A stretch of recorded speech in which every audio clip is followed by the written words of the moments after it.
Hi guys, welcome back to PBTV. We've tried to do this live a couple of times, but we'll do this as a pre-record because unfortunately touching this thing on a live stream seems to get us kicked. So we're here to talk about the full thrust and its benefits, its safety, its sort of standing in the VCRA and things like that. People have presumptions about different size BBs and weights and things like that. So we're here to just set the record straight, let you know how that it's safe, it's legal, and it's totally fine to use, and how it's going to benefit you in a game. So obviously this is the SSG10 A1 that has been pre-built into a full thrust system. So previously you had to get yourself an SSG, A1, 2 or 3, whichever one you wanted, and the conversion kit, throw it all together, get all the bits, do it all yourself, tune it, set it up, and there was that inherent risk, and it was quite not a laborious, but a long drawn-out process that you didn't know the outcome at the end. It was a little bit of a risk to the end user.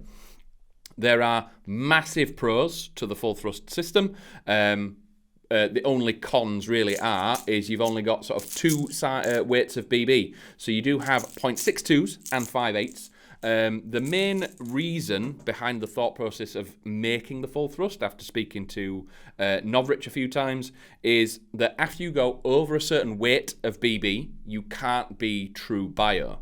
So I think it's 0.4s. After 0.4s, a BB cannot be true BIO because you've got to add maybe cadmium powder, metal powders, or things like that. So if you're going to a BIO-only site and you want to use very heavyweight BBs, it's not strictly possible, but when they've made this and made the bigger BB so they can use the same material as true BIOs in a larger BB, because these are 6.44 mil, so it doesn't sound like much, but in a in a sphere that is a lot of material. So you're able to go up to 0.62 gram BBs, which are incredible, especially when you see these fly at range. You can have that true BIO effect. What you do need to make this function, obviously you need different magazines, different speed loaders, different BBs, and the kit. So what we've done is, rather than the end user having to get all them bits together, we've put it all in as an out-the-box platform, ready to go, so you can get this and just pull it out the box and start shooting BBs through it. The only thing that you'll have to add, if you want one, is an optic, because we think that's a sort of user choice that's quite bespoke to your style of gameplay, whether it's magnified or static. But these things are tuned and set up by our workshop team. I think it was 283 FPS, so they're about 2.2 joules on the 0.62s. So what we've done there, because there's only two options of BB, there's no joule creep. It's not possible. You can only go down in weight, so there's no messing around. And we've gone through the VCRA as well, looking at all the legal standings for BBs and Airsoft and things like that. So in there, it states that Airsoft fires something that is made of plastic, is spherical, and is no greater than 8 mil in size. So these are less than that. They are 6.44 mil, so that checks that box. They are also under the power limit. So we set these with hop set, all done, ready to go at 2.2 joules. So they're nowhere near the power legal limit either. So these are safe and legal to use, absolutely everywhere. The only thing that you have to do, we've done this at Proving Grounds to make sure we are allowed to have them on site, is speak to your site about their insurance. So a lot of insurance policies for Airsoft sites, the third party, will specifically state 6 mil. So we went back to ours and stated that BBs aren't inherently 6 mil. There is a tolerance, so 5.95, various things like that. So what we've asked them to do is, in the insurance, state it's a 6 mil BB or in line with the VCRA tolerances up to 8 mil. That will then, it won't change how their insurance works or anything. It's just keeping it in line with the legal requirements of Airsoft.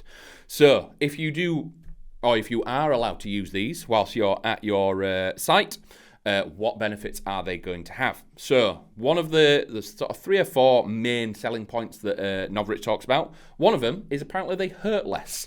So you're probably not going to notice how more or less something hurts when you're being shot at various different distances.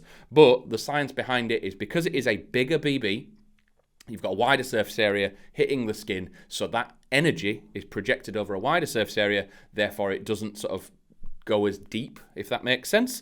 So it's a bit more of a hard thud rather than a sort of sting with the smaller BB.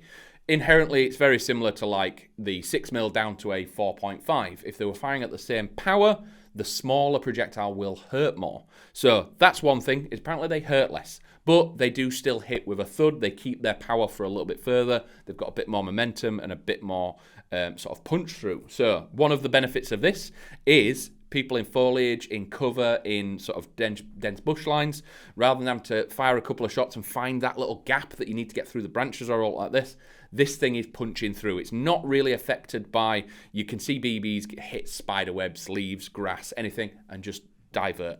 This thing keeps its momentum, punches through, and hits that target very, very effectively. Overall range, you're probably going to get roughly maybe 10-20 meters more range than the equivalent power on a sort of similar setup when it comes to the 6mm, maybe running 0.4s, but the same power. You're going to get a little bit more range out of this and a little bit more of a tighter grouping shot to shot. An example of that is we built the test one of these up in an A3 model, all set up exactly as we've done with this, with the power limits ready to go, and we handed it to one of our staff and cold bore, so he'd not set it up, we'd zeroed it, we'd set the hop, but he cold bore shot an A4 metal target at the end of our range. It's about 74, 75 meters. He hit it first shot, and not only that, he hit it with the follow-up shot, so 2 cold bore shots at an A4 target at 75 meters is pretty incredible with a platform that you've never shot before.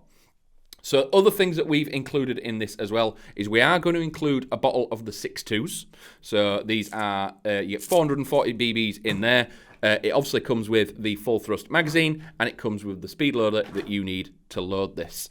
But yeah, I've taken these to a couple of different places, things like Shifty Rift and demo days and things like that, shown people at our outdoor site proving grounds that this is an option that they are allowed to use at our site. Handed it to them, they've had a shot. Sometimes they swear because they see how far it shoots, and then hand it back because it's very, very, very impressive. It's very hard to sort of project how weird it is to shoot a rifle that is so consistent shot to shot that you can just rack fire, rack fire, rack fire. Almost like when you get that kick confidence with like an M4, you fire around and you're moving off before that BB's hit its tag because you know it's going to do it. You can do that with this. You can be loosing a round off. There could be a group of players. You loose a round off, you can cock and then engage a second target whilst that player's getting hit and doing it. You're not sat there waiting, watching, did I get him, did I miss, did I do this? The consistency and the sort of joy that you get from playing with this. I'm a little bit impatient to be a sniper. I'm sort of a little bit more like the dog from Up. I'll see someone, I'll chase them, I want to get down there. With this, it was so satisfying getting them rounds off that it is just so clean and nice that you're getting that true range that you feel like a sniper should.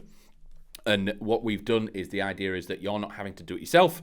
This full thrust kit is out the box. So we are incredibly impressed with them. We've had a load built up so you can grab them ready to go. All you've got to do is put the receiver onto the upper with the 3 bolts under here. So there's 1, 2, 3 bolts. Bang them together, tighten them up, and your SSG10 A1 full thrust is ready to go. Again, you can still add other options to it. So the barrel itself is slightly bigger. So we'll put all the caveats of like the adapters and whether or not they're functional. All the camo systems still work. It's all internal upgrades that have been done to this, but they are incredibly potent, a absolute game changer on the field with that.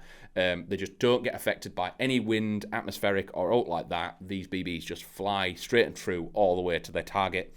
They hurt less, so again, that's the one thing if you're trying to talk to your site about allowing these. The main things that you need to talk about is they tick every box when it comes down to the VCRA. They're under 8mm, they are plastic in made BBs, and they are spherical, so they tick all them boxes. And we have built them to be under the power limit of a bolt action platform, again in line with the VCRA. The only thing that we need to do is get the info out there, make sure sites know that they are totally safe and legal and not going to be any danger to any players. There's a little bit of snake oil saying that these bigger, heavier BBs can do different amounts of damage or things like that. Completely not true, because they're shooting at the same power as the 6mm. So the actual transfer energy is less. The main benefit you're getting from this is the actual travel of the BBs. So if you are thinking of grabbing one, please do. If they do become very popular, we are looking at doing the A2 and the A3 as pre-builds. and maybe even the short and long barrels as well. So you could just get the receiver, swap them out, and do it that way. But I am very, very impressed with these things. Loved shooting it, and the fact that it is a complete kit. You get the BBs, you get the magazines, and you get the speed loader. This thing's ready to go. You have to do nothing apart from put the receiver together and then go to an airsoft field where you're allowed to use it. But that is everything for today. If you do have any questions, please drop them down below as a comment. We'll get back to you as soon as we can. If you're wanting to know whereabouts in the VCRA all the information is, we can guide you to it so that you can talk to your sites with as much information as possible. But if that is everything for today, as always, thank you very much for watching, and we'll catch you in a bit.